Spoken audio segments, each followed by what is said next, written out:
یہ بہت سال پہلے کیا جانا چاہیے تھا، دوسرے صدر کو یہ کرنا چاہیے تھا، لیکن یہ باعث شرم ہے کہ ایسا نہیں کیا گیا۔ صدر ٹرمپ جو کر رہے ہیں، امریکہ میں بہت سے لوگ ایسا بہت عرصے سے کرنا چاہتے تھے، یعنی چین کے بارے میں سخت موقف اختیار کرنا۔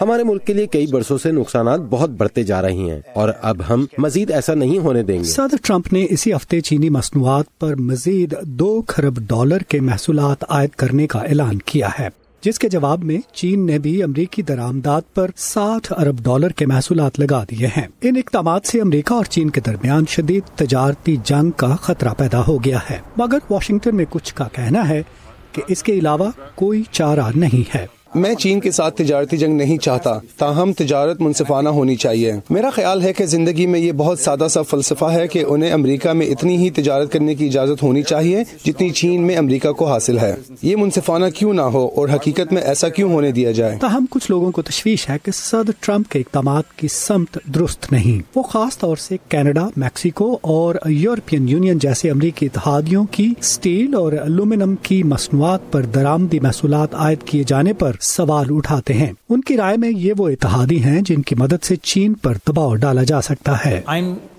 مجھے اس بات پر پریشانی ہے کہ صدر ٹرمپ اپنے قریبی اتحادیوں پر محصولات عائد کر رہے ہیں اور اس اقدام سے عالمی تجارت میں ہم کمزور پڑتے جا رہے ہیں۔ ایسا لگتا ہے امریکہ ابھی ابھی ہوش میں آیا ہے اور جو ہم کر رہے ہیں اس کا کوئی جواز نہیں، بالکل ایسا ہے ریڈی سیٹ فائر۔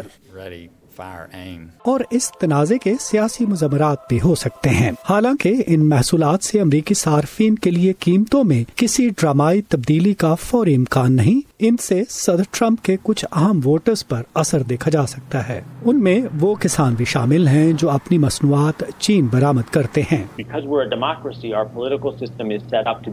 چونکہ ہم ایک جمہوریت ہے، ہمارا سیاسی نظام ووٹرز کے نقطہ نظر سے متاثر ہوتا ہے، لہٰذا امریکہ میں نومبر میں ایک انتخاب ہونے والا ہے اور وہ چین کے اگلے انتخاب سے پہلے ہوگا۔